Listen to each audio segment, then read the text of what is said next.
When the men were gathered and assembled for the meeting, swift-footed Lord Achilles stood and spoke. Now, Agamemnon, son of Atreus, if we are crushed by war and plague at once, we will be forced to swivel round again and go back home to save ourselves from death. But come now, we must ask a priest or prophet or somebody who knows the ways of dreams, for certainly dreams come to us from Zeus, to tell us why Apollo is enraged. He may be angry at a broken vow, or lack of lavish offerings to him. He may accept the fat of sheep and goats and turn this plague away from us. With that, Achilles sat back down, and Calchas, the son of Thestor, stood. He was by far the best interpreter of signs from birds. He knew the past, the present, and the future. He was the guide who brought the fleet to Troy through skill and prophecy, bestowed on him by Lord Apollo. With good will he spoke. Achilles, favorite of Zeus, you tell me to speak about the wrath of Lord Apollo, the distant archer god, and I will do so, if you will swear that you will keep me safe. Protect me with your actions and your words. I am afraid I may enrage a man who has great power over all the Greeks, whom everybody follows and obeys. A leader is more powerful and stronger when he is angry with a lesser man. He may consume his anger for that day, but he will keep the grudge inside his belly until at last he acts on it. So tell me if you will keep me safe. And in reply, swift-footed Lord Achilles said to him, You do not need to worry now. Speak freely and tell us what you know about the gods. By Lord Apollo, the dear son of Zeus, to whom you pray when you reveal to us the gods' intentions, Calchas, this I swear, no one will lay a heavy hand on you beside the hollow ships, not while I live and see the light. Not one of all the Greeks will harm you, even if you speak about Lord Agamemnon, who now styles himself the best by far of all the Greeks. At this, the seer took courage and replied, The god is not upset about a broken vow or lack of lavish offerings to him. It is the priest whom Agamemnon scorned, whose daughter he would not give back for ransom. That is the reason that the archer god gives us these troubles, and will give yet more. He will not drive away the deadly plague that now afflicts the Greeks, till Agamemnon returns the bright-eyed woman to her father without a ransom or reward, and carries a hecatomb to Chryse. Then we may appease the god. With this he sat back down. But Agamemnon, son of Atreus, the mighty lord and warrior, stood up, aggrieved, his black heart full of furious rage. His eyes shone bright as fire. He scowled at Calchas and said to him, You prophet of disaster, your words have never done me any good. You always love foretelling pain and trouble, but you have never mentioned or fulfilled one single good thing. Now you tell the Greeks more tales about the wishes of the gods. You claim the archer laid this pain on us because I did not want to take the ransom. I want the girl Chryseis in my home. I like her more than my own Clytemnestra, my wife. You see, she is no worse than her in figure, height, intelligence, or skill. But I am still prepared to give her back, if that is best. I want the army safe, not dead. Now go find me another trophy, so I am not the only Greek commander who lacks a trophy. That would be unfair. You can all see my trophy going elsewhere. Swift-footed Lord Achilles answered him, Lord Agamemnon, son of Atreus, no one is more acquisitive than you. How can the valiant Greeks give you a trophy? We see no heaps of treasure lying round ready to be divided up.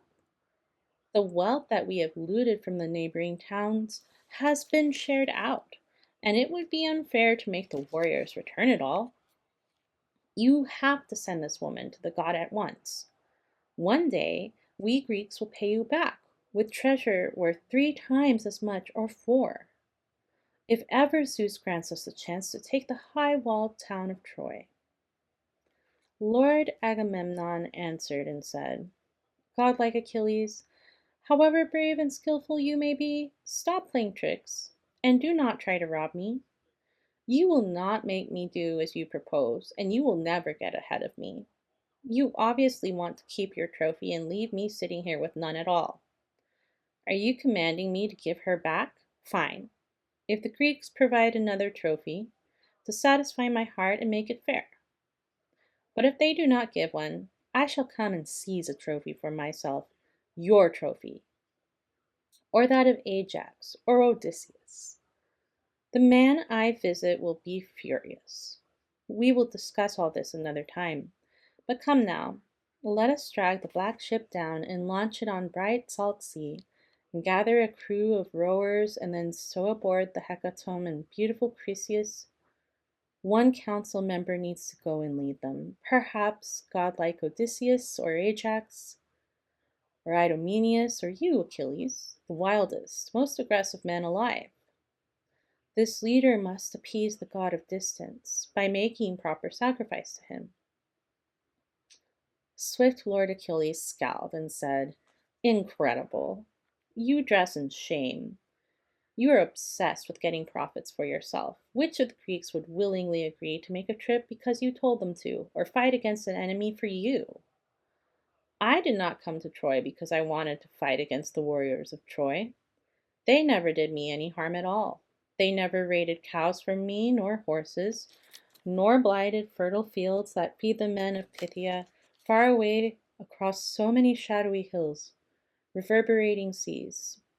I came with you, you brazen cheat, to please you, to claim back compensation from the Trojans for Menelaus, and for you, you dog-face. But none of that means anything to you. You do not even care. And now you threaten to take away the trophy that I worked for, after the sons of Greece gave it to me. You always get a better one than mine when we sack any wealthy Trojan town. My hands work hardest in the frenzied fighting, but when we share the spoils, you get much more. I come back to the ships worn out from battle, with something valuable to me, but small. So I will go back home to Phthia now in my curved ships, because that is much better. I will not stay here to be disrespected, serving up wealth and revenue for you." And Agamemnon, lord of men, replied, "Then off you go. If that is what you want, I certainly will not be begging you to stay at Troy for me. You see, I have plenty of other helpers at my side, ready to treat me with respect and honor, including Zeus, the god of strategy. I hate you more than any other leader, any of those whom Zeus protects and loves. You always relish war and fights and conflict.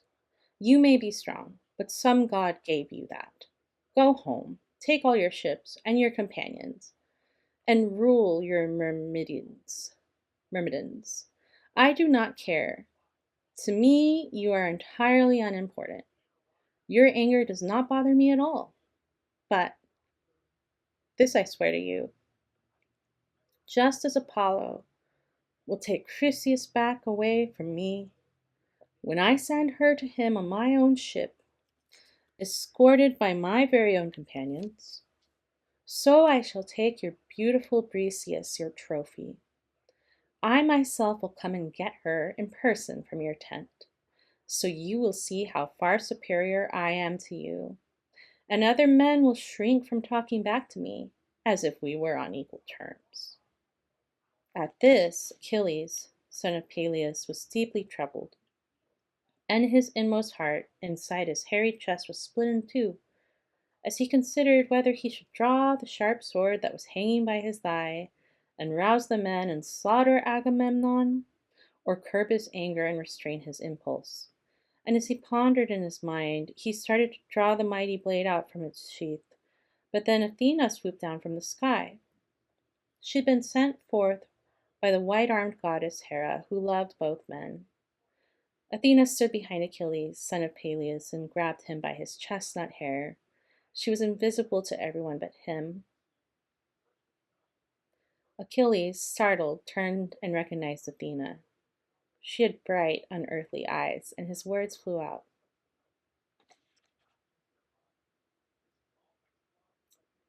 "Why have you come here, daughter of Zeus, the god who holds the royal aegis? Was it to see the cruel violence of Agamemnon, son of Atreus? I tell you, this will surely come to pass. Soon he will die for all his arrogance." Gray-eyed Athena said, "I come from heaven to hold your fury back if you will listen. The white-armed goddess Hera sent me here because she loves and cares for both of you. Now stop this quarrel. Do not draw your sword. Taunt him with words and tell him what will happen. I promise you that this will be fulfilled. You will receive 3 times as many gifts one day because you suffered this affront. Listen to me. Hold back." And in reply, swift-footed Lord Achilles said to her, "Goddess, when you two speak, a man must listen, however furious his heart may feel. It is the better choice. The gods take heed of those who show obedience to them." Grasping the silver hilt with his strong hand, he pushed the big sword back into its scabbard. He did not disobey Athena's words, and she rejoined the gods on Mount Olympus inside the house of aegis-bearing Zeus. Achilles, son of Peleus, again berated Agamemnon with harsh words. His anger was not over yet. He said, "You dog-face, drunk and heavy with your wine. You have the heart and courage of a deer. You never dare to put your armor on and march to battle with the common troops, or join the finest fighters on a raid. That seems like death to you. You much prefer to saunter through the mighty Greek encampment and steal from any man who speaks against you. Cannibal king, you eat your people up. You are a leader of non-entities. Otherwise, Agamemnon, this would be the very last time you abuse someone. And I shall swear to you a mighty oath by this staff here, which will not grow more leaves or branches. It was cut upon the mountain and left its stump behind, and it will never sprout with fresh shoots, because the bronze has stripped its leaves and bark. And now the sons of Greece pick up this staff and hold it in their hands when they are passing judgment to protect the customs and the laws that come from Zeus. By this I swear to you a mighty oath. The Greeks will all be longing for Achilles one day, and you will have no power to help, and you will grieve, and many men will die at Hector's murderous hands. Then you will tear your heart inside you in a bitter rage because you failed to pay the best Greek fighter proper respect." Achilles spoke these words, hurled to the ground the golden-studded scepter, and then sat down himself. Across from him, the son of Atreus, Lord Agamemnon, was seething in his wrath. Among them, Nestor, the eloquent, clear-speaker Lord of Palos, stood up to talk. His fluent voice poured sweeter than honey from his tongue. 2 generations of mortal men had grown and lived with him and passed away, and now he ruled the 3rd and holy Pylos. With goodwill he spoke and said to the assembly, "This is dreadful. What pain is coming to the land of Greece? Priam and Priam's sons and all the Trojans would be delighted if they learned you two, the best of all the Greeks at war and council, are quarreling among yourselves like this. But you must listen now to my advice. Both of you are much younger than I am. I've spent time in days gone by with men who were superior to both of you. And those great men did not look down on me. I never saw their like. I do not now. I used to know Pirithous and Dryas, the shepherd of the people, Caeneus, Exadius, and godlike Polyphemus, and Theseus, who seemed like an immortal. Those were the strongest men alive on earth. They fought the strongest mountain beasts and killed them. I was in distant Pylos, but they asked me to join them, and alone I went to battle. No man on earth today could fight them. But they paid heed to my advice, and listened, and did as I advised. So you should also listen to me. Obedience is best. You, Agamemnon, are a mighty man, but do not take that woman. Leave her be. The Greeks gave her to him to be his trophy. And you, Achilles, son of Peleus, do not confront a ruler face to face. A ruler with a staff who has been granted glory by Zeus receives a special status. So, even if you are the stronger man, and even though a goddess was your mother, he is more powerful because he rules over a much larger group of people. But son of Atreus, Lord Agamemnon, restrain your rage. Give up your furious anger against Achilles. Please, I beg of you. He is the great defense for all the Greeks against horrific war. Lord Agamemnon replied, Old man, all that is well and good, but this man wants to be superior to everybody else, to dominate, to lead us all, to rule us all, to give orders to everyone. In my opinion, nobody will comply with his commands. If deathless gods have made him good at fighting, must his insulting slander sprint ahead? Godlike Achilles interrupted him and said, I would be surely called a coward and a non-entity if I bowed down to follow you in everything you say. Go and give orders to the other men, but do not ever tell me what to do. I'm all done with listening to you. But I will tell you this, take it to heart. I will not use my hands to fight with you about a woman or with anyone, though you gave her to me, then took her back. But I will keep the other things I have beside my swift black ship. You cannot come and steal a single one of them from me, and if you try, let those men be the witness. Let these men be the witness. Your black blood will soon spurt around my spear. With these aggressive words, the two men fought. Then both of them stood up, and so they ended the meeting of the Greeks beside the ships. Achilles, son of Peleus, went back to his own steady ship in his own tent, and with him went Patroclus and their men. And Agamemnon, son of Atreus, launched a swift ship to sea, chose 20 rowers, and drove the cattle for the god on board, and led fresh-faced Chryseis to sit down. Artful Odysseus embarked as leader. When everybody was aboard, they sailed across the waves of water, and meanwhile the son of Atreus, Lord Agamemnon, ordered the common troops to cleanse themselves. They did so and then poured the dirty water into the salty sea, and sacrificed the perfect hecatombs of bulls and goats along the shore beside the barren sea to please Apollo. And the savor twisted up through the sky and rose through the smoke and rose into the sky. These were the tasks that the men performed in camp. But Agamemnon did not stop the conflict. He carried out the threat that he had made against Achilles earlier, and ordered Eurybates and quick Talthybius, who were his trusted messengers and aides. Go to Achilles' tent and take the hand of fine fish-faced Briseis. Bring her here, and if he will not give her up, I shall go there myself with more men, which will be the worse for him. With these aggressive words he ordered them. Unwillingly they went along the beach beside the barren sea, and reached the place the Myrmidons were camped. They found him by his black ship, by his tent. Achilles was not pleased to see them come.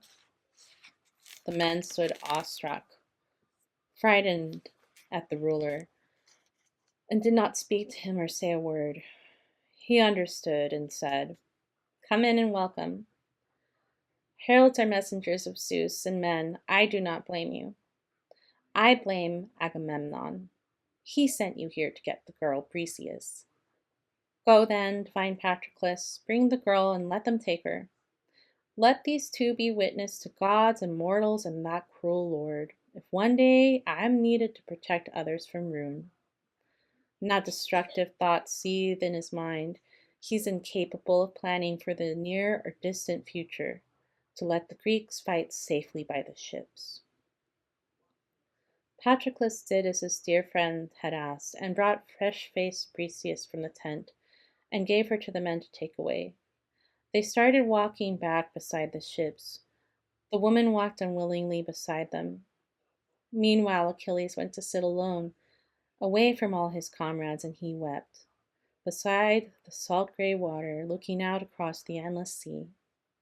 He raised his arms and made a fervent prayer to his dear mother. Mother, you birthed me for so short a life. Then Zeus, high god of thunder on Olympus, should give me glory at the very least, but I get nothing.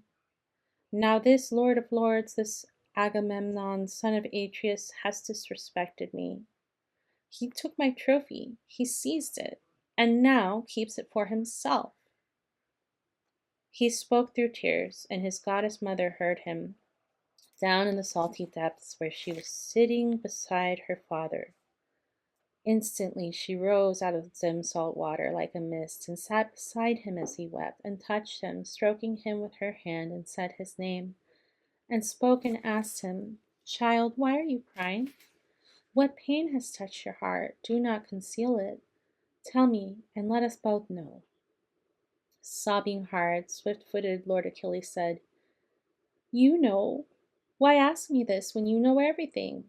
We went to Thebes, sacked the holy town of Aetion, and looted everything. The sons of priests divided up the spoils equitably, and gave fresh-faced Briseis to Agamemnon, son of Atreus. But Croesus was the father of Briseis, a priest of Lord Apollo, distant archer. And so this priest approached the swift Greek ships and faced the warriors bedecked in bronze to free his daughter with a countless ransom.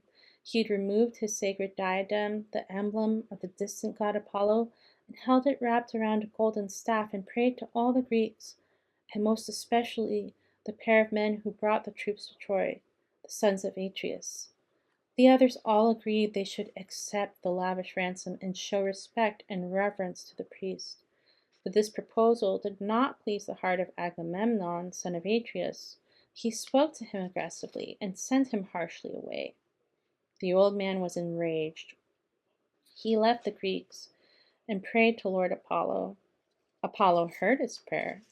He loved the priest, and he shot his fatal arrows at the Greeks. The people kept on dying as his weapons flew everywhere, all through the great Greek camp. The prophet knew the archer god's intentions and told us, and at once I said, we must appease the god. But rage seized Agamemnon. He jumped up right away and made a threat, which now has been fulfilled. The bright-eyed Greeks are taking her by swift ship back to Crete, with offerings for the god. Just now his heralds came to my tent and took the girl, Briseis, the one the sons of Greece had given me. But mother, throw your arms around your child and save me and protect me if you can. Go up to Mount Olympus, pray to Zeus, if you have ever helped him in the past, and please his heart by any word or deed. I often heard you, in your father's halls, claim that you are the only deathless god who saved the son of Cronus, storm god Zeus, from ruin, when the others on Olympus, Hera, Poseidon, and Athena, tried to bind him. God, as he released his chains, you quickly summoned up to high Olympus the 100-handed giant who is named Briareus among the gods, but humans name him Aegon. You called him because his strength is even greater than his father's. He sat by Zeus, exultant in his glory. The gods who live at ease were terrified and gave up their attempt to chain up Zeus. You must remind him now about all this. Go sit beside him, touch his knees, and ask him to help the Trojans and trap the Greeks between the ships and salty sea to die. so all of them can profit from their ruler, and Agamemnon, son of Atreus, can recognize his own insanity. He paid the best Greek fighter no respect. Thetis in tears replied, "My boy, my child, why did I birth you for such suffering? Why did I mother you, take care of you? I wish you could sit quietly by our ships and never have to suffer tears or trouble, because it is your destiny to live so very short a time, not long at all. But even as your death runs fast behind you, you are the most unhappy man alive. A curse attended at your birth. I shall go to Olympus, where the snow lies deep, and talk to Zeus, who loves the thunderbolt. I hope I can persuade him, and meanwhile sit by your ship and rage against the Greeks and stay entirely away from the war." And Agamemnon, son of Atreus, summoned the senior leaders to a meeting inside his tent and laid a feast before them. They reached their hands to take the food provided, and when their hunger and their thirst were sated, old Nestor, whose ideas had seemed to them best in the past, began to weave his thoughts. He made a speech with every good intention. Most honorable son of Atreus, Lord Agamemnon, I will start and end with you. Because you rule so many people, and Zeus has granted you the laws and scepter to legislate for them, so you especially must speak and listen and fulfill the plans of others when they share a good idea. The right is yours, because you are the ruler. So I shall tell you what seems best to me, and no one will improve upon my views. This is what I have thought from the beginning, and what I still believe. What I thought when you went, my lord, to take away the woman Briseis from Achilles in his tent, and he was furious, and none of us agreed with what you did. I spoke against it firmly and frequently, but you gave in to your own arrogance and disrespected a great man whom the deathless gods have honored. You took and kept his trophy for yourself. Now we must work out how to make amends with gifts and gentle words to win him round." Then Agamemnon, lord of men, replied, "Old sir, you are not wrong when you describe all my delusional behavior. I was deluded. I do not deny it. A man whom Zeus particularly loves is worth a multitude of other men. So now the god has glorified that man by ruining the army of the Greeks. I know I was deluded when I yielded to my destructive impulse. So I want to make amends with the lavish gifts of friendship. I shall enumerate for all of you my generous and splendid gifts to him: 7 new tripods, 10 pounds of gold, 20 bright cauldrons, and 12 racehorses, strong stallions whose speed has won great prizes. Their winnings by themselves would make a man wealthy in treasure, rich in glorious gold. And I will also give him 7 women, skillful in all the crafts, brought here from Lesbos when he himself destroyed their well-built home. I chose them as my trophies from the spoils, because they conquered every other woman in beauty. With these others, I will give the one I took away from him, Briseis, and I shall swear a mighty oath declaring that I have never gone to bed with her, as is the normal way for men and women. I shall give him all this immediately and in the future, if the gods allow us to sack and spoil the mighty town of Priam. When we Greek warriors divide the loot, let him pile high his ship with gold and bronze, then choose another 20 Trojan women, whichever are the very most attractive, only surpassed in looks by Argive Helen. And if we ever reach the land of Argos, the teat that feeds the earth, he shall become my son-in-law, and I will cherish him just as I do my own dear son Orestes, raised up in luxury and dearly loved. I also have 3 daughters in my house, inside my well-built hall. Chrysothemis, Iphianassa, and Laodice. Let him choose one of them and take her back, without a bride price, to his father's house. And I will give him lavish wedding gifts, such as no father ever gave his daughter.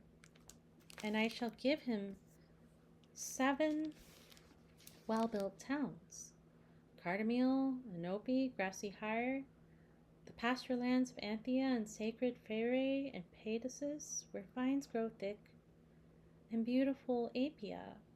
All these lands are by the sea, and close to sandy Pylos. The people there are rich in sheep and cattle. They will make offerings and honor him as if he were a god. Beneath his scepter they will fulfill his laws and pay rich dues. And I shall give him this if he gives up his anger. Let him bow down and submit. Hades will not submit or be persuaded, and therefore Hades is the god most hated by mortals.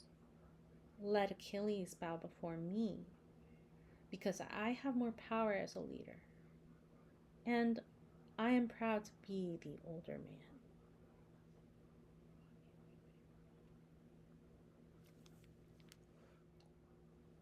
Tyrrhenian Nestor, horse lord, answered him,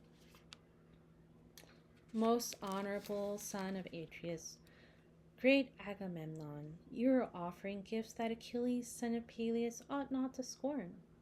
Come on then, let us choose a group of men to hurry to his tent. The man I shall select must follow orders. Let Phoenix be their leader first of all. He is well loved by Zeus, and mighty Ajax and great Odysseus. With them should go their men, Eurybates and Odius. Bring water for our hands and give the order for holy silence, so that we can pray to Zeus, the son of Cronus, to have mercy. His words pleased all of them. At once the stewards poured water on their hands, and boys filled full the bowls with drink and poured the first libations in every cup. They made their offerings. When they had drunk as much as they desired, the group of emissaries left the tent of Agamemnon, son of Atreus. Tyrrhenian Nestor scrutinized their faces, looking especially at Odysseus, and gave them many pieces of advice for how to sway the son of Peleus. They walked beside the loud resounding sea, along the shore with many fervent prayers, to great Poseidon who holds up the earth, the lord of earthquakes, that they might with ease persuade the haughty heart of great Achilles, grandson of Aeacus. When they had reached the area in which the Myrmidons had beached their ships and pitched their tents, they found him cheering himself with music. He was playing a well-tuned lyre of ornate craftsmanship, whose bridge was silver, which he got as war loot when he destroyed the town of Eetion. It brought him joy. He sang heroic stories of famous men. The only person with him, Patroclus, faced him quietly and waited for him to cease his singing. Then the guests went in. Godlike Odysseus went first and stood in front of him. Amazed, Achilles leapt to his feet, his lyre still in his hand, and left the stool he had been sitting on. At the same time, Patroclus saw the men and stood. Swift-footed Lord Achilles greeted them kindly, saying, Welcome, guests. You must have some great mission. You are friends, the ones I love the best of all the Greeks, although I am so furiously angry. With this, Achilles led them in and sat them on chairs with crimson throws and told Patroclus, who was beside him, Get a bigger bowl, son of Menoetius. Mix some stronger wine and get them all some food. My dearest friends have come into my home. Patroclus heeded his dear companion And Achilles put a mighty roasting tray upon the fire, and in it set a plump goat's back, a chine of mutton, and a chine of fatty pork, shining with grease. Automedon held them steady, and great Achilles carved the meat. He sliced it with care, then put the pieces on the skewers. Godlike Patroclus made the fire blaze high. Then, when the flame died down, he spread the ashes and set the spits on top, fixed on their props, and sprinkled holy salt upon the food. After he roasted and set out the meat on plates, Patroclus fetched the bread and put it in pretty baskets on a little table. Achilles served the meat and sat to face godlike Odysseus, across from him against the wall, and told his friend Patroclus to make the sacrifices to the gods. Patroclus threw the offerings on the fire. They reached their hands to take the food before them, and when their hunger and their thirst were sated, then Ajax gave a nod to Phoenix. But Odysseus observed him doing it, and filled a cup of wine and raised a toast, saying, "To you, Achilles." We enjoyed abundance at the banquet in the tent of Agamemnon, son of Atreus, and here with you.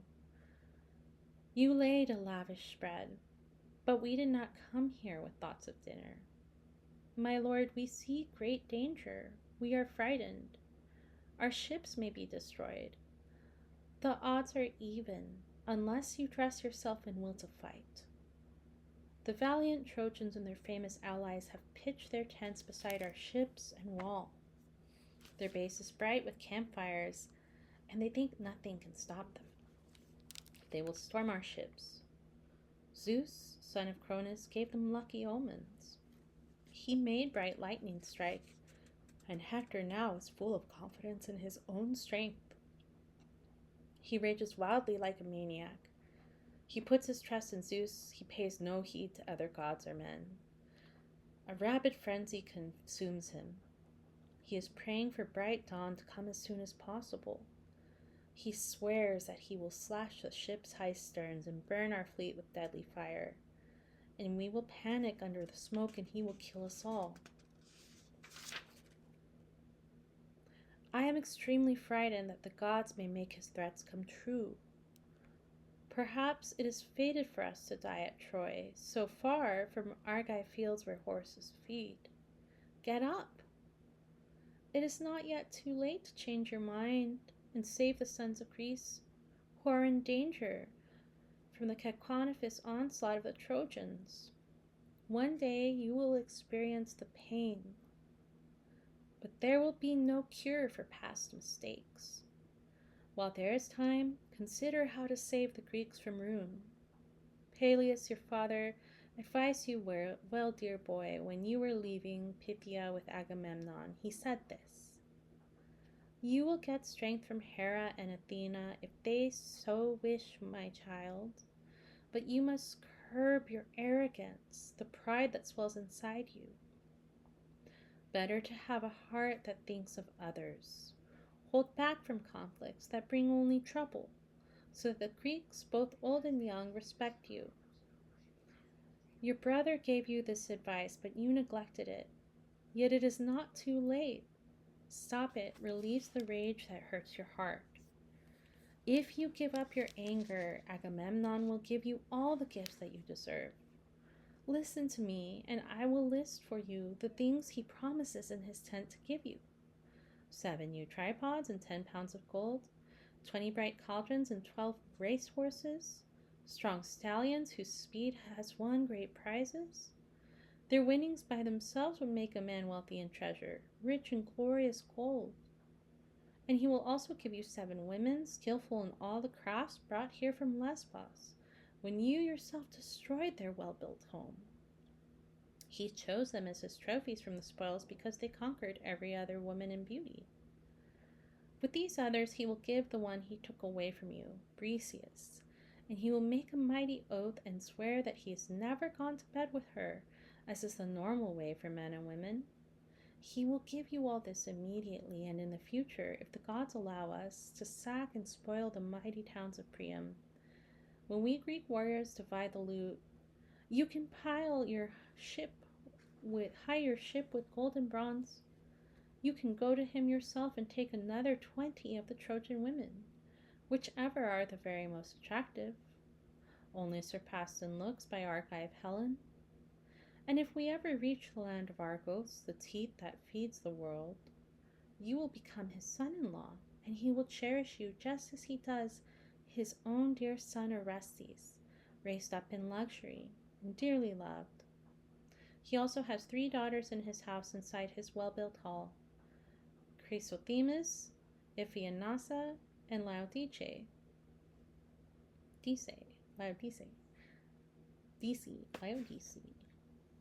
Laodice. You can choose one of them and take her back without a bride price to your father's house, and he will give you lavish wedding gifts such as no father ever gave his daughter, and he will give you 7 well-built cities, Cardamil, Inope, Grassy Hire, the pasture lands of Anthea and sacred Phaerae and Pedasus, where vines grow thick, and beautiful Apia. All these lands are by the sea and close to sandy Pylos.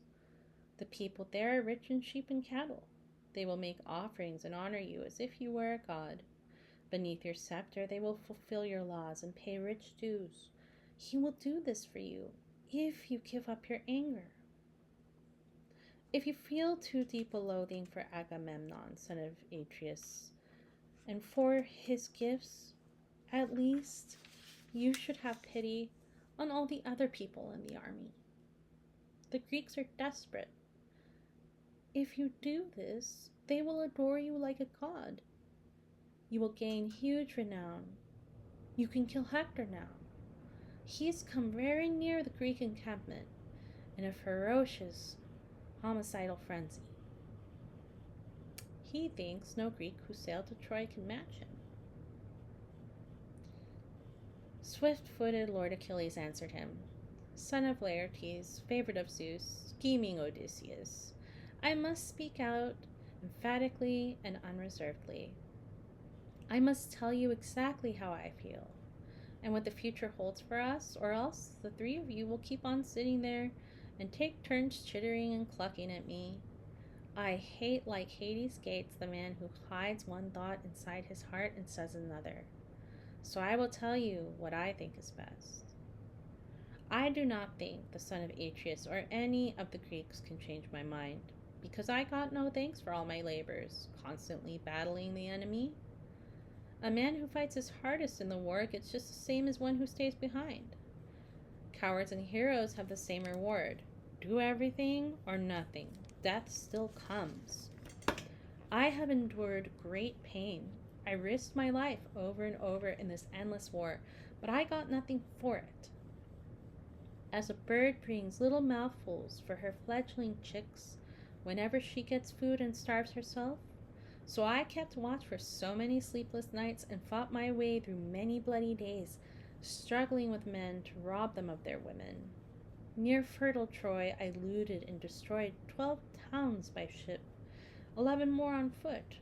From every one of them I seized a hoard of marvelous treasure, and I brought it all back here and gave it all to Agamemnon, the son of Atreus. He stayed behind beside his quick ships, taking everything.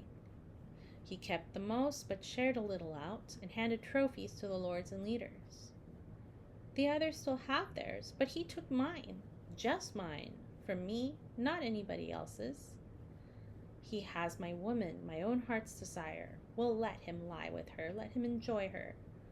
Why would the Greeks make war against the Trojans? Why should the Greeks make war against the Trojans? Why did he gather troops and bring us here? Was it not to retrieve a woman, Helen? Are they the only men who love their women, those sons of Atreus?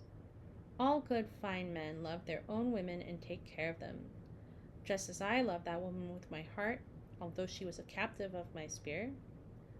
But now that he has robbed me of my trophy, stolen my winnings from my grasp, and tricked me, let him not try to sway me now. I know him.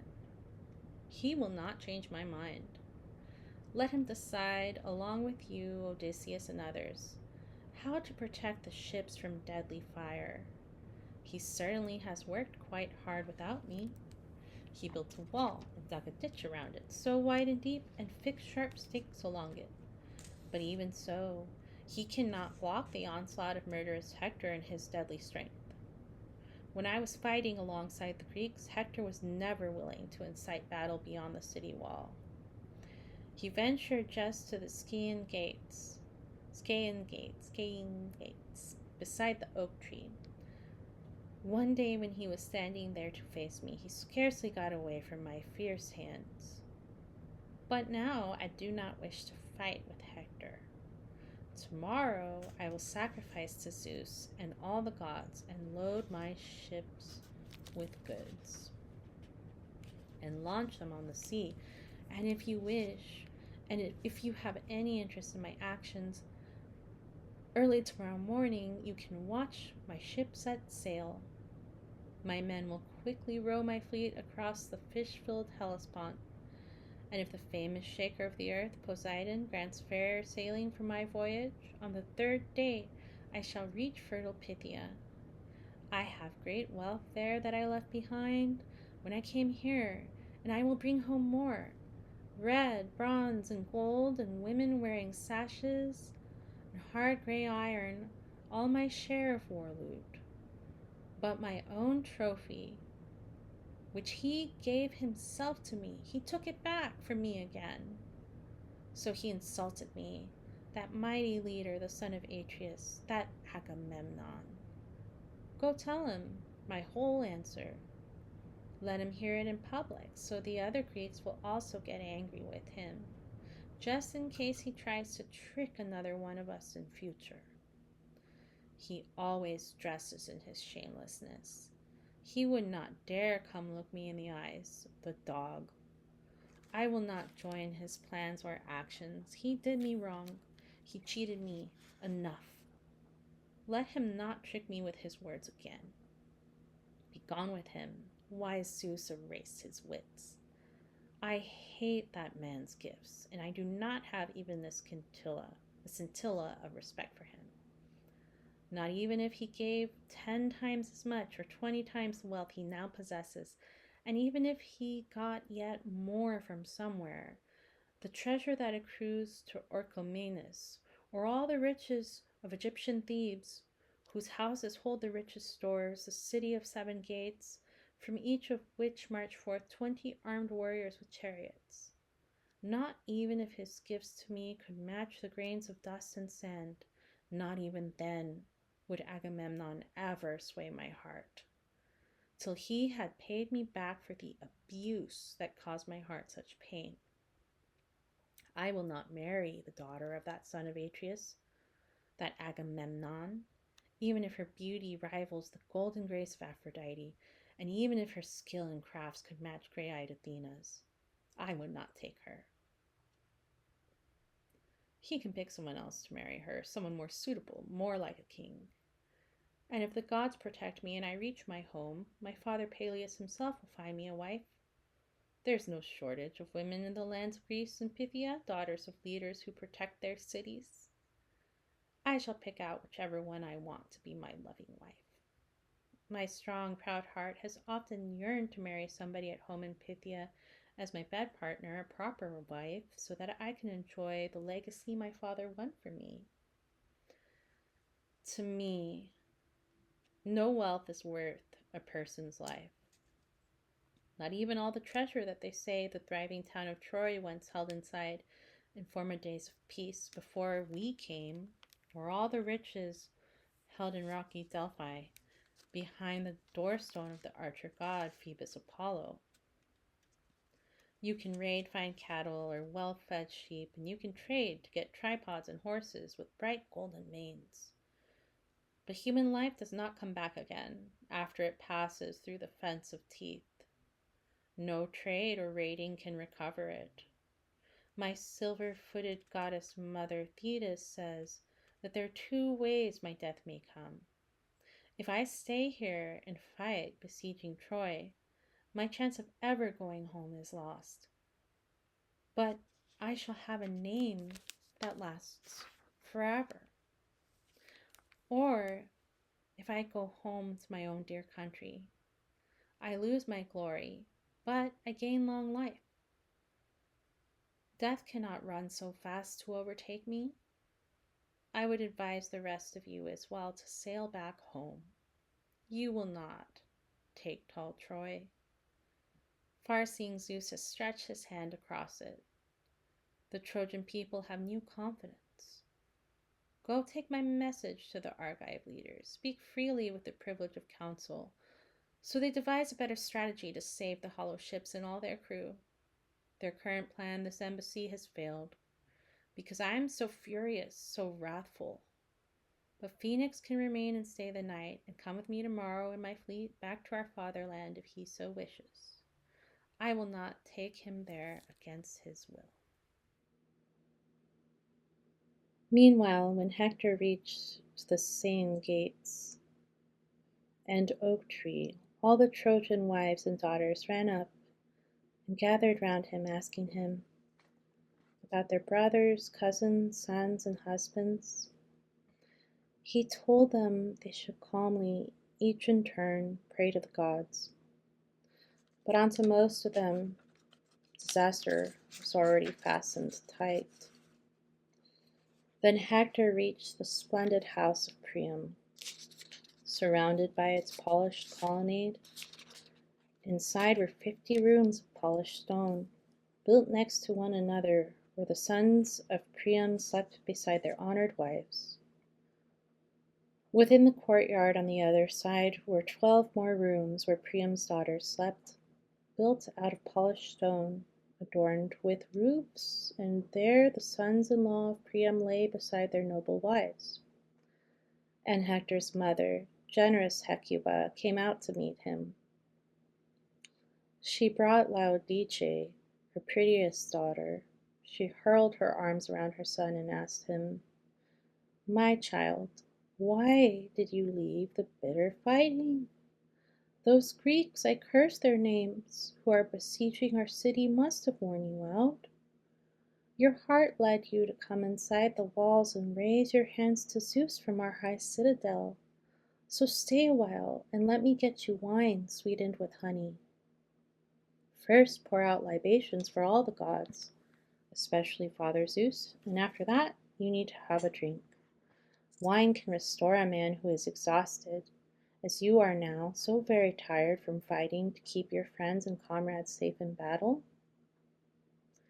But mighty Hector of the flashing helmet answered, "No, mother, do not fetch me wine, in case it weakens me and I forget my will to fight. And I would feel ashamed to pour bright wine for Zeus with unwashed hands. A person smeared with blood and gore should not pray to the son of Cronus, god of dark clouds. But you must gather all the older women and go with holy offerings to the temple of great Athena, goddess of the spoils, and take the loveliest and largest robe, the one you value most in all the house, and lay it in the lap of great Athena, the goddess with the braided hair, and promise to sacrifice inside her shrine for her 12 yearling heifers, perfect offerings, whose backs have never felt the goad. If she pities the town and wives and little children of holy Troy, and keeps away the son of Tydeus, the fearsome Diomedes, whose spear can turn his enemies to flight. Go on now to the temple of Athena, goddess of looting and the spoils of war. And meanwhile, I will go and summon Paris to come with me, if he will hear my words. I wish the earth would gape and swallow him." Olympian Zeus protected him and raised him as a catastrophe for all the Trojans, including valiant Priam and his children. If I saw Paris going down to Hades, my mind could start forgetting grief and pain. When Hector finished speaking, Hecuba went into the house and shouted to her slaves to go through the town and call the older women, and then she went inside her fragrant storeroom. In it she kept her fine embroidered robes made by the women of Cydonia, whom godlike Paris Alexander brought to Troy across the wide back of the sea. On that same journey when he brought back Helen, the daughter of the mightiest of fathers. From all these garments Hecuba selected the robe with the most beautiful adornments, the biggest one, which shone as bright as starlight, to bring it to Athena as a gift. It lay there underneath the older clothes. Then she set out, and many older women came with her. When they reached Athena's temple high on the city's peak, bright-faced Theano, horse lord Antenor's wife, the child of Cesus, opened the doors for them. She was appointed as priestess of Athena by the Trojans. All of the women wailed and raised their hands toward the goddess with the braided hair, Athena. Beautiful Theano took the robe and set it in Athena's lap, and to the daughter of great Zeus she prayed, Goddess Athena, savior of the city, shatter the spear of Diomedes. Grant that he may fall before the sand gates. We will immediately dedicate 12 yearling heifers, perfect offerings, whose backs have never felt the goad before. If you have pity on the town of Troy, the Trojan women, and the little children. She prayed, and yet Athena, child of Zeus, refused to grant her prayer. She shook her head. When they were praying, Hector went towards the splendid house of Paris, which he built himself, assisted by the finest builders in fertile Troy. They made the house for him with bedroom, hall, and court near Priam's house and Hector's on the city's peak. And Hector, favored by Zeus, went there. He held his spear, which was 11 cubits long. Its tip of bronze shone bright, attached onto the spear with golden wire that ran around the shaft. Hector found Paris in his inner chamber, fiddling with his beautiful equipment. His spear and breastplate, and his hands were stroking his curving bow. With him sat Argive Helen among her slave girls. She was telling them to manufacture splendid thread and cloth. Seeing his brother, Hector scolded him, with words to bring him shame. You are so strange. It is not right for you to be so angry. The troops around our city and high wall are dying. War is raging around this town because of you. And you yourself would challenge and fight with anyone who saw you hold back from hateful war, as you are doing now. Come on, get up, or very soon our city will burn with blazing fire. And godlike Paris, great Alexander, answered, Hector, yes, you scold me just enough and not too much. So let me tell you something. Listen, please, and pay attention. I do not sit here inside my bedroom out of irritation or anger at the Trojans. I was grieving. I tried to turn myself entirely over to sadness. But just now my wife was saying gently, persuasively, that I should go back to the war. And I myself believe that that will be the better choice for me. Victory favors one man, then another. Just wait for me while I put on my armor, or go ahead and I will catch you up. He spoke, but bright-helmed Hector made no answer. Then Helen spoke and tried to make him stay. Brother-in-law, I am a source of fear and source of evil strategy, a dog. I wish that at the start, right when my mother gave birth to me, a cruel gust of wind had borne me to the mountains, or the waves of loud resounding sea, and swept me off, before all this could happen. But the gods ordained these troubles as they came to pass. I wish I shared a bed with someone better, a man who understood the condemnation his actions would incur from other people.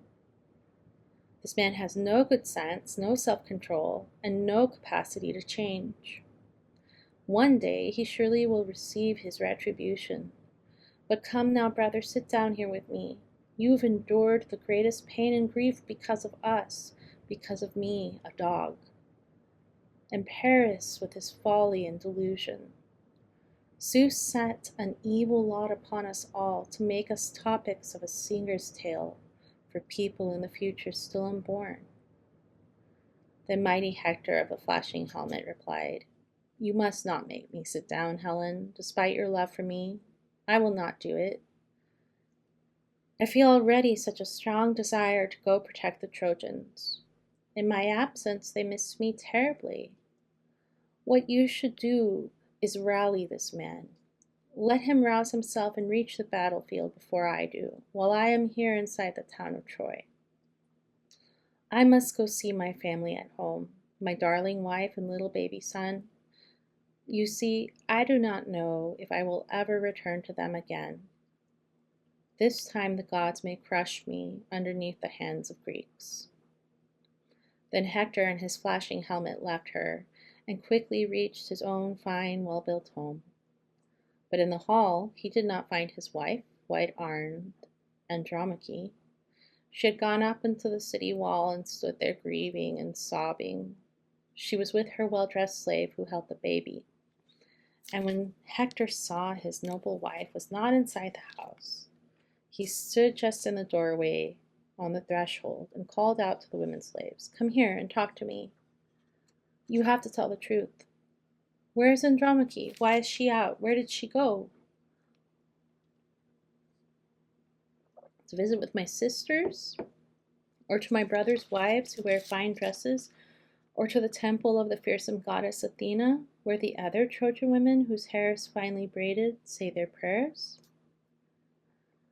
The capable chief house slave answered him, "Hector, since you have asked us for the truth, your wife has not gone out to see your sisters, or to your brothers' wives who wear fine dresses, or to the temple of the fearsome goddess Athena, where the other Trojan women whose hair is finely braided say their prayers.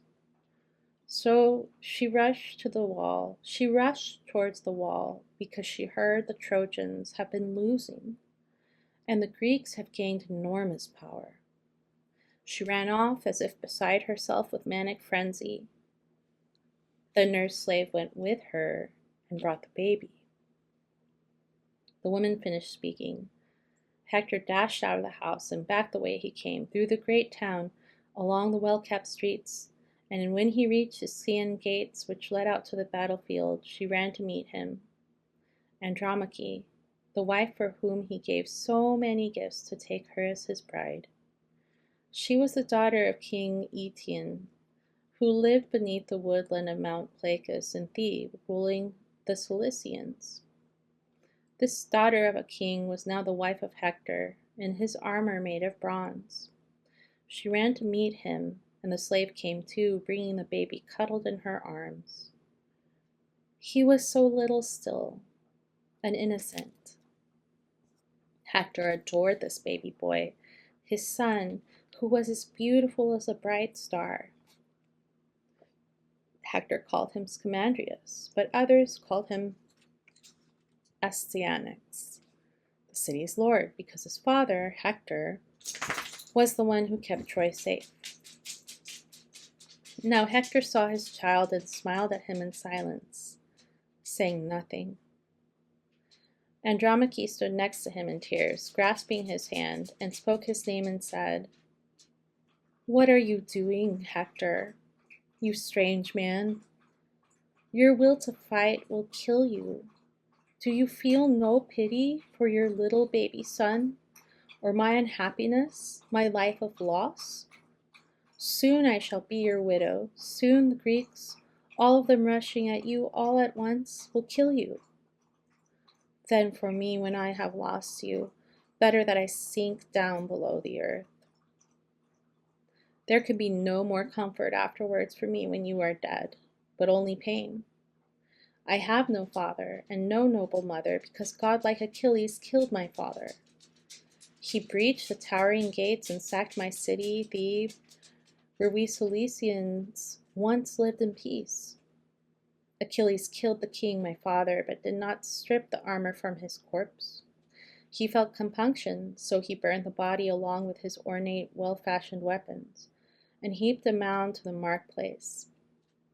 Around it the Oreads, the mountain goddesses, children of Zeus, who wears the goatskin Aegis, made elm trees grow. And I had 7 brothers. All of them went to Hades on one day. Swift-footed Lord Achilles killed them all, amid their bright white sheep and shambling cattle. My mother, who had ruled so long as queen beneath the shady woodlands of Mount Placus, was brought here by Achilles as a slave, along with all the other looted treasure. But he accepted ransom from her father to set her free, and in her father's house Artemis with an arrow struck and killed her. Hector, you are my father and my mother. You are my brother, and the vigorous man whose bed I share. Please think of me, have pity, and stay here on the wall. Please do not make your son an orphan and your wife a widow. Line up the troops beside the wild fig tree, the place the enemy might scale the wall and strike the town of Troy. The Greeks have come to try that very spot 3 times already. Brave Diomedes, son of Tydeus, both sons of Atreus, the 2 named Ajax and famous Idomeneus, attacked right there with all their other finest fighters. Perhaps someone who knew divine intentions told them, or their own impulse led them there.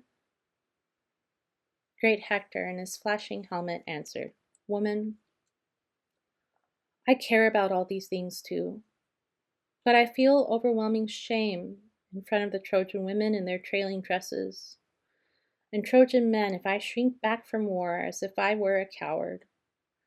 And my spirit tells me I must not stop, for I have learned always to be a warrior and fight among the front-line champions of Troy. To win great glory for the king my father and for myself. You see, my heart and mind know this for sure, that there will be a day when holy Troy will be destroyed, and Priam, lord of the Ashwood spear, and all our people. But what no one matters more to me than you. No pain that anyone in Troy will suffer, not even Hecuba or High King Priam, not even all my many noble brothers who will be slaughtered by our enemies and fall amid the dust in days to come. No pain of theirs affects me more than yours.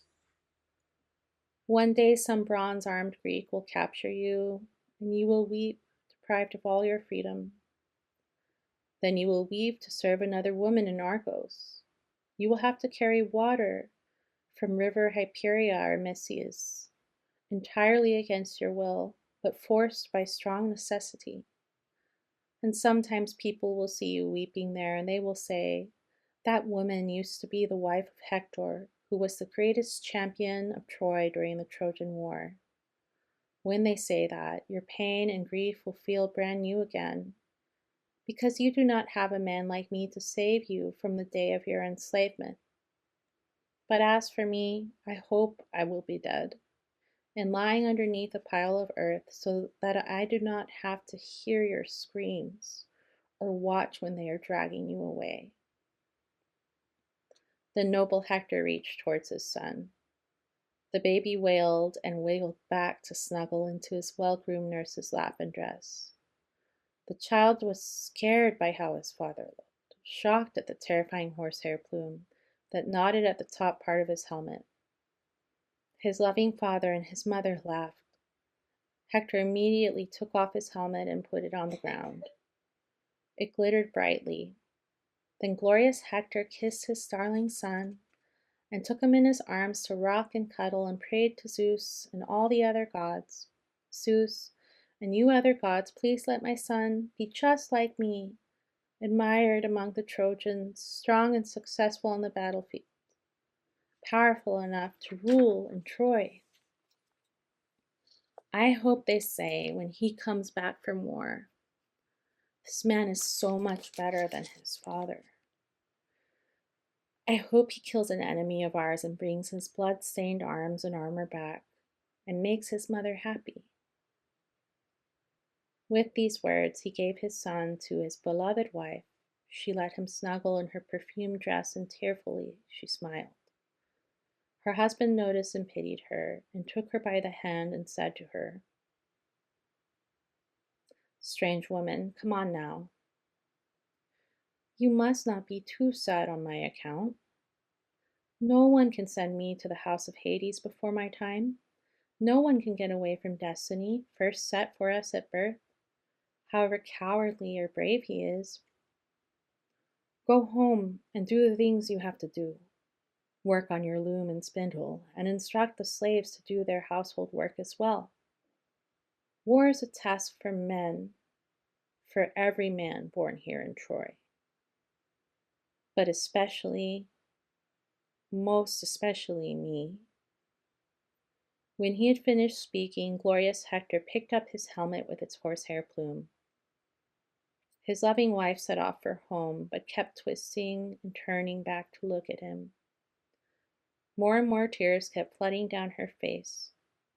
Quickly she reached the rich and well-built house of Hector, killer of men, and there she found a multitude of women slaves inside. She prompted them all to start lamenting, and so they grieved in his own house for Hector while he was still alive. They knew that he would never come back home again from war. He would not get away from fierce Greek hands.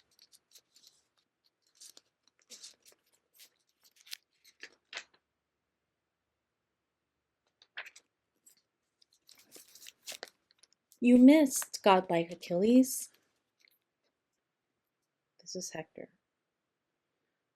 You knew nothing from Zeus about my destiny or death, although you thought you knew it all. You were just speechifying, fitting words together, and all this cleverness was meant to scare me, so I would lose my courage and my strength. I will not turn and run away from you. You will not fix your weapon in my back. Drive it straight through my chest as I attack you, if some god grants the victory to you. Now try to get away from my bronze spear. I hope you offer it a gentle welcome and let its whole length rest inside your flesh. The war will lie more lightly on the Trojans after your death. You were our greatest curse. With this he aimed his great long-shadowed spear and hurled it, and it did not miss. It struck the middle of Achilles' shield, then bounced and fell back far from it. And Hector, angry that his swift spear had left his hand in vain, stood there dispirited because he had no other ashwood spear. He raised his voice and called and shouted to Deiphobus, the warrior whose shield was white, and asked him for his long spear, but he was nowhere near. Then Hector understood inside his heart and said, "The gods have called me to my death. I thought Deiphobus was at my side, but he is on the wall. Athena tricked me. The horror of my death is near me now, not far away, and there is no way out. Zeus and the son of Zeus, the distant archer, must have decided all this long ago. The gods who used to be so kind to me, who helped me in the past, and now my doom has come at last. But never let me die without a struggle and without a claim. Let me achieve some greatness and be known to people in the days to come." With this he drew the sharp sword fastened at his hip, a big strong blade, and gathered all his strength, and swooped just like an eagle who soars high, then plummets through the dark clouds down to earth to snatch a tender lamb or cowering hare. So Hector brandished his sharp sword and swooped. Achilles rushed towards him, spirit full of fearsome eagerness to kill. He held his finely fashioned shield to hide his chest and shook his head, so that his shining helmet bobbed and its four horns swayed, and all around it the fine gold horsehair plumes, set by Hephaestus thickly along the crest, were all a-quiver. Just as at dead of night among the stars the evening star shines bright, most beautiful of all the constellations in the sky, so shone the bright point of Achilles' spear. He held this weapon in his right hand, hoping to strike great Hector, and he scrutinized his handsome flesh to see which area was easiest to pierce. The fine bronze armor, taken when he had killed Patroclus, covered most of his body, but his skin was bare just where the neck and shoulders are divided, the latches of the collarbone, the throat. There lies the fastest way to death. As Hector lunged forward, fine Achilles drove his spear right there. The point pierced through his supple neck, and yet the ashwood spear of heavy bronze did not cut through his windpipe. So he had the power to speak in answer to his killer. He fell down on the dust, and great Achilles gloated above him. Hector, I suppose, after you killed Patroclus, you imagined you were safe. You paid no heed to me, because you knew I was far away. Fool, I am still his helper, an avenger, stronger than him by far, although he left me beside the hollow ships. I am the one who caused your death and made your limbs unravel. The dogs and birds will mutilate and shame you. Patroclus will be buried by the Greeks with all due funeral honors. Faint and feeble, Hector, his helmet flashing bright, replied, I beg you, by your life, your knees, your parents, do not let dogs devour me by your ships. Accept the bronze and gold, the lavish gifts my noble parents will provide you with, and give my body back. Let me go home so that the Trojan men and Trojan wives grant me my due in death, a funeral pyre. Swift-footed Lord Achilles scowled and said, Dog, do not speak. Do not beg or speak of knees or parents. If only I had will and heart to do it, I would carve up your flesh and eat it raw. For the abominations you have done me, no one can save your body from the dogs, not even if they bring me as a ransom 10 times or 20 times the usual rate, and weigh it out and promise even more. Not even if Dardanian Priam promised to have you weighed and gave your weight in gold. Not even so will your own mother ever lay you out properly upon a bier, and mourn and grieve for you, the child she birthed. The dogs and birds will eat you up completely. Then Hector, in his flashing helmet dying, answered, I see you, and I understand you. There is no way for me to change your mind. The heart inside your chest is made of iron. Be careful now. I may become the cause of wrath against you from the gods one day, when Paris and Apollo will destroy you beside the Scaean gates, despite your strength. His death wrapped around him as he spoke. His spirit flew from his limbs to Hades, and she mourned his fate and left his manhood and his youth. Achilles spoke to him though he was dead. So die, and I will welcome my own death whenever Zeus and other deathless gods decide to end my life. With this, he pulled the bronze spear from the corpse, set it aside, and stripped the bloody armor from his body.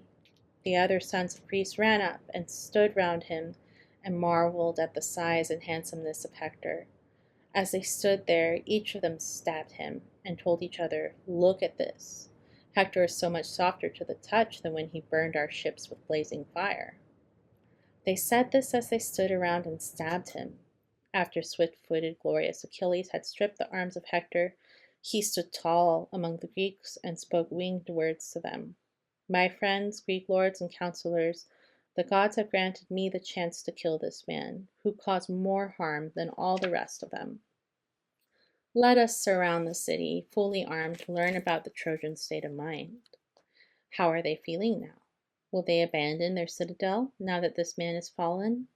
Or are they eager to remain and fight, even though Hector is no longer with them? But why am I considering this? He still lies there beside the ships, a corpse, unwept, unburied. I will not forget Patroclus, never, while my body moves, while I am still among those still alive.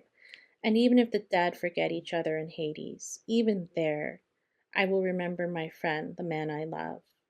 But warriors, come on, let us sing loud the victory song and carry this man to the hollow ships. We have achieved great glory. We have killed Hector, whom Trojans honored as a god. So spoke Achilles, and then he committed shameful atrocities on noble Hector.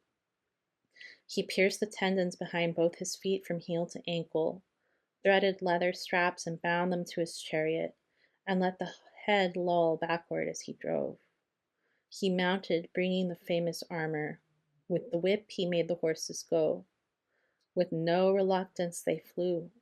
A cloud of dust rose up around Hector as he was dragged along, his dark hair flowing with his whole face, which used to be so handsome, down in the dust.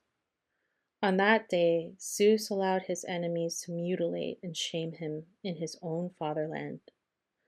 So Hector's head was caked with dust all over. Then his mother flung off her shining headdress, ripped her hair, and keened in anguish when she saw her son. His father gave an agonizing groan. Around them, all the people in the city began to keen and groan. It was as if the whole of dark-browed Troy was set ablaze up to its highest peak. The people scarcely restrained old Priam in his eagerness to rush outside the Dardanian gates. He rolled around and dug and begged them all, calling each man by name. Let me go, friends, let me go out of Troy to the Greek fleet and supplicate this wicked, violent man. He may perhaps feel shame or even pity for my old age. He also has a father, Peleus, who is old and weak like me, who fathered and brought up this son of his to be the ruination of the Trojans, and most of all of me. He has inflicted such pain, such loss on me. He killed so many fine, healthy, handsome sons of mine. I weep and mourn for all of them, but none as bitterly as this one. My sharp grief for him will lead me to the house of Hades. I wish my son had died in my own arms. His poor unhappy mother and myself could then have slaked our thirst for tears and grief, crying together for the son she birthed. The wife of Hector so far still knew nothing. No messenger had come to bring the news that he had stayed outside beyond the gates. Up in an inner chamber of the house she wove a double-layered purple cloth, and in it stitched elaborate designs. She called the house slaves with their braided hair to heat a mighty tripod on the fire, so that the washing water would be hot for Hector when he came back home from battle. Poor fool! She did not know that very far from any bath he was already dead. Bright-eyed Athena, through Achilles' hands, had brought him down. Then from the wall she heard keening and groans of grief. Her body trembled. She dropped her shuttle to the ground and called again to the women slaves with braided hair and told them, "Hurry, 2 of you must come with me so I can see what happened. I just heard the voice of noble Hecuba. My heart is jumping through me to my mouth. My legs are paralyzed. Some trouble must be near the sons of Priam. Let my ears not hear it. I have a dreadful fear that great Achilles has intercepted Hector by himself, and driven him from the city to the plain, and robbed him of the ruinous rash courage that once possessed him, that caused so much pain. He never stayed among the mass of troops. He always hurtled far ahead, aggressive and giving way to no one." So she spoke and dashed all through the palace like a Maenad, with pounding heart. Her women slaves ran with her. She reached the wall and crowd of men and stood high on the battlements to look for him. She saw him being dragged before the city, dragged to the hollow ships by running horses, who took no care to tend him properly. Then black night veiled her eyes. She toppled backwards and breathed her spirit out. She tossed away the shining knotted headdress from her head, the circlet, veil, well-braided band, and scarf that golden Aphrodite gave to her the day that Hector of the glittering helmet paid lavish bridal gifts to lead her off in marriage from the house of Eetion. Andromache was stunned as if to death. The women of her husband's family clustered around and held her in their midst. When she had caught her breath and woken up, she raised her voice to sing in lamentation amongst the women and the girls of Troy. "Hector, my life is over. You and I were both born for this self-same destiny. You were born here in Troy, in Priam's house, but I was raised in Thebe, underneath the forest of Mount Placus, and my father, Eetion, cared for me when I was little. His luck was bad, and mine was ruination. If only he had never had a daughter. Now you have gone beneath the depths of earth into the house of Hades, and you leave me in bitter grief, a widow in your halls. Our son is still a little baby, born to such unlucky parents, you and me. You will not help him now that you are dead, Hector. Nor will he you, if he escapes this world of tears. This war against the Greeks, trouble and pain will be with him forever. Others will seize his lands.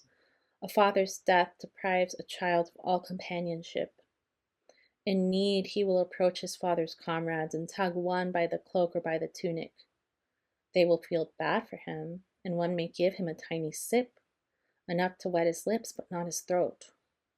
A boy with living parents will drive the orphan from the feast, and use his fist to strike him and his tongue to curse. Get out. Your father does not dine with us. Back to his widowed mother comes the child, Astyanax, who once in earlier times sat on his father's lap, and only ate marrow and luscious mud and fat. And when he finished with his fun and games and sleep seized him, he used to sleep on a soft bed held in his nurse's arms, with his heart full of happiness. But now he will endure terrible suffering without his father, the boy to whom the Trojans gave the title Astyanax, the master of the city. You were the only one who could protect the gates and towering walls of Troy for him. Far from your parents now, besides the ships, the writhing worms are nibbling you. The dogs will soon be glutted with your naked body, naked. Although at home you have so many beautiful, delicate clothes, the work of women, I will burn all of them on blazing fire. They are no good to you, you cannot wear them. But this will bring you glory from the people of Troy, both men and women. So she spoke and wept. The other women wailed in answer.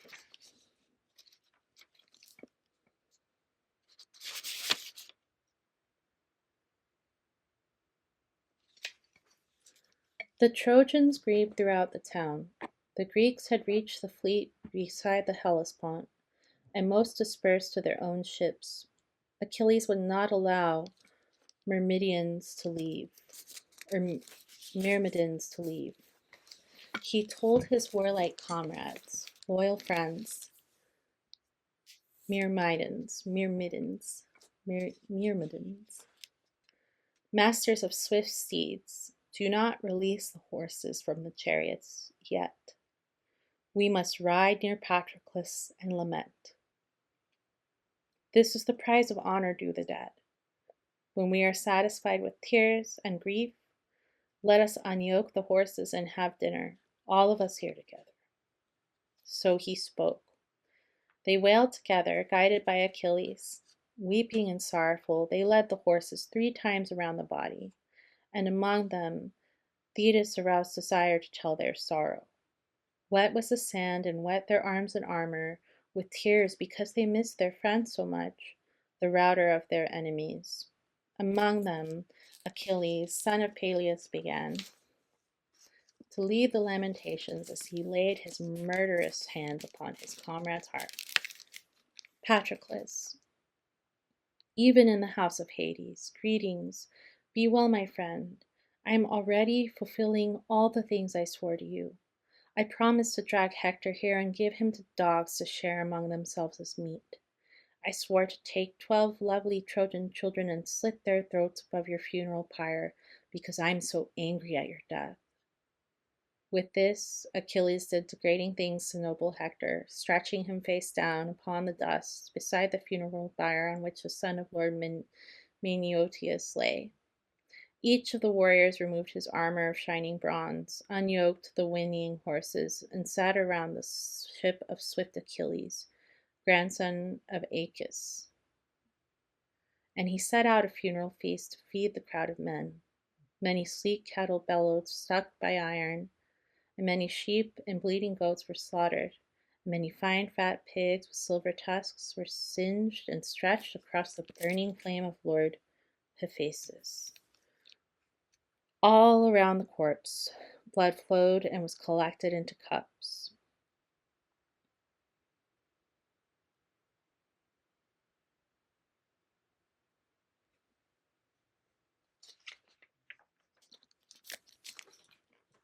Then helpful Hermes opened it for Priam, and brought inside the presents for Achilles, swift-footed son of Peleus, The god dismounted from the chariot to the ground and said, "Old man, I am a deathless god. Hermes, my father, sent me as your guide. Now I am going back. I will not come inside to meet Achilles face to face. It is forbidden for mere mortal men to host a deathless god. But you go in and take Achilles by the knees, beseech him by his well-braided mother and his father, and his son also to stir up his heart." With these words, Hermes left for Mount Olympus.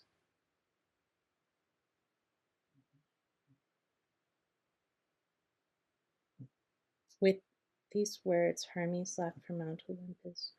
Priam jumped from the chariot to the ground and left Idaeus, who stayed there and kept the mules and horses safe. The old king went onward inside the house. There sat Achilles, a favorite of Zeus, and Priam found him alone, without his comrades, who sat elsewhere, except the fighting man, Automedon, and Alcimus, a follower of Ares, who kept Achilles company and served him. He had just finished with his food and wine. The table was still at his side. Great Priam came in unnoticed. He stood near Achilles and touched his knees and kissed his hands, the terrible murderous hands which killed so many sons. As when delusion seizes hold of someone who kills a man in his own fatherland, and comes to a community of strangers and goes inside the house of a rich man, and everyone who sees him there is shocked, so was Achilles shocked when he saw Priam appearing like a god.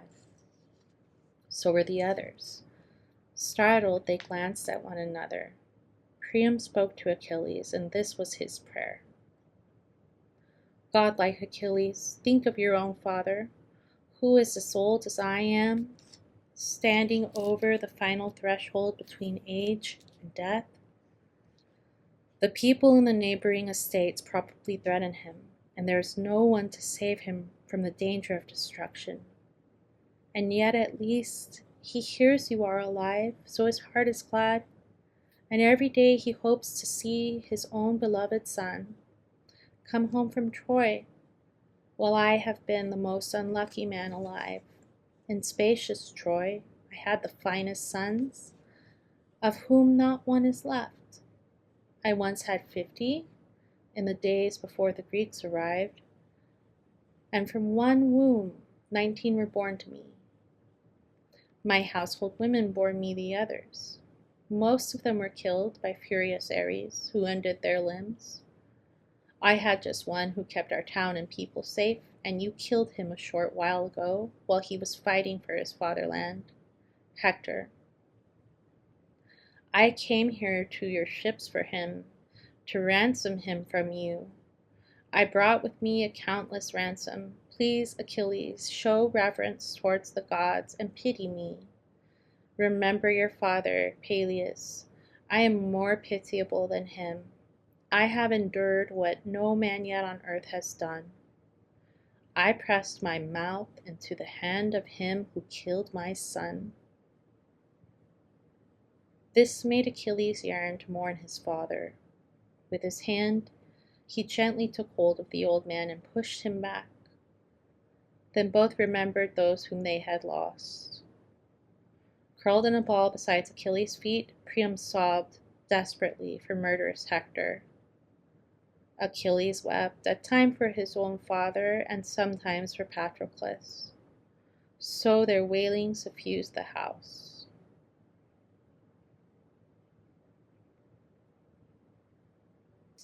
But when godlike Achilles had had his fill of tears, and his desire to weep had left his body and his mind, he jumped up from his chair and with his hand lifted the old man to his feet in pity for his white hair and his white beard, and he spoke winged words to him. "Poor man, your heart has suffered so much. How could you bear to come alone here to the Greek fleet to face me, who slaughtered so many of your fine and noble sons? Your heart is surely made of iron. Come, sit on a chair and let us hide our grief inside ourselves despite our bitter sorrow. Nothing can be achieved by cold lamenting. The gods have spun for all unlucky mortals a life of grief, while nothing troubles them. 2 jars are set upon the floor of Zeus. From one he gives good things, the other bad. When thundering Zeus gives somebody a mixture, their life is sometimes bad and sometimes good. But those he serves with unmixed suffering are wretched. Terrible starvation drives them across the shining world. They have no honor from gods or mortals. Even so, the gods have splendid gifts to Peleus from birth. He was more fortunate than anyone, the wealthiest, most prosperous of men. He was the ruler of the Myrmidons, and though he was a mortal man, the gods gave him a goddess as a wife. And yet the god laid suffering on him as well. He did not father any sons as his heirs inside his halls, except one short-lived child. I will not care for him in his old age, because I sit so far away from home at Troy. My sole concern is causing pain to you and to your children. And we hear that even you were lucky once, old man. From Lesbos out to sea, the land of Makar, to Phrygia and the boundless Hellespont, you were, they say, supreme in wealth and sons. But ever since the gods who live in heaven brought you this pain, your town has been surrounded by constant carnage and unending warfare. You must endure it. Do not let your heart lament forever. You will do no good for grieving by your son. By grieving for your son, you cannot raise him to life again, and death will overtake you before you save your son.